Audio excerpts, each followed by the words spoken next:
Oi galerinha, então vou ensinar um tutorial assim pra vocês. Se o nível da sua Ângela tiver assim, eu vou ensinar um tutorial pra vocês como se passar do nível mais rápido. Vocês podem escolher duas comidas aqui, daí que você já vai passar de nível mais rápido provavelmente. Aqui ó, ver se eu já passo de nível.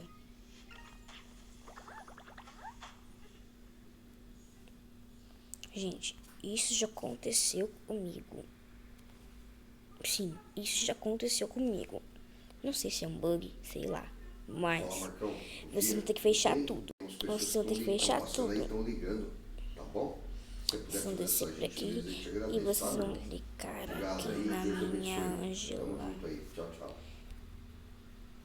Pronto, gente, passamos de nível mais rápido. Então, galerinha, espero que vocês tenham gostado do vídeo. Deixe o seu like e se inscrevam no canal. Não entendi nada. Tchau, até os próximos vídeos.